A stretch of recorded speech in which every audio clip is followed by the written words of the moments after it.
నమస్తే అండి. రాధామురళి ఛానల్కి స్వాగతం అండి. ఓం శ్రీ మహాగణాధిపతయే నమః. ఓం శ్రీ గురుభ్యో నమః. ఓం సరస్వత్యై నమః. శ్రీమాతయే నమః. కొంతమంది సౌందర్యలహరి కూడా శ్లోకాలు పెట్టమని అడుగుతున్నారండి. వాళ్ళందరి కోసం సౌందర్యలహరి స్టార్ట్ చేస్తున్నానండి.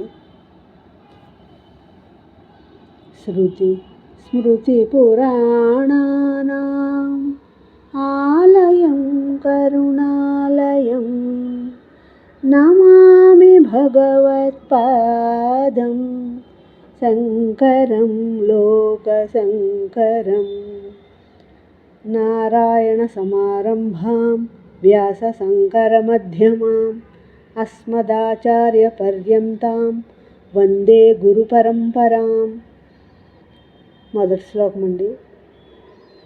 శివశక్త్యాయుక్తో యది భవతి శక్తః ప్రభవితుం న చేదేవం దేవో న ఖలు కుశలః స్పందితుమపి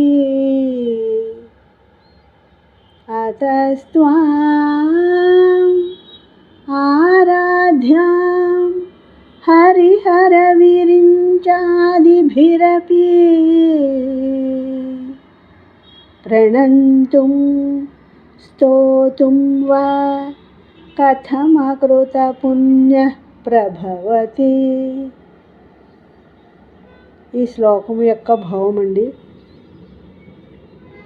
శక్తి స్వరూపిణి పరమేశ్వరి శివుడును నిన్ను చేరినప్పుడే సమర్థుడగుచున్నాడు, కానిచో కదలకుటను అసక్తుడే సుమా. ఇట్టి నీవు సృష్టిని స్థితిని సంహారములను చేయు బ్రహ్మ విష్ణు మహేశ్వరులకును పూజింపదగిన దానవు.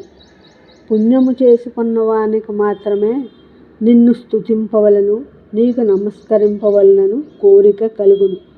పుణ్యహీనులకు నిన్ను గూర్చిన ఆలోచన రాదు కదా. ఇట్టిచో నేను నిన్ను పొగడగలనా? నా ఈ శ్లోకం మీకు నచ్చినట్లయితే లైక్ చేయండి, షేర్ చేయండి, సబ్స్క్రైబ్ చేయండి. మీ రాధ.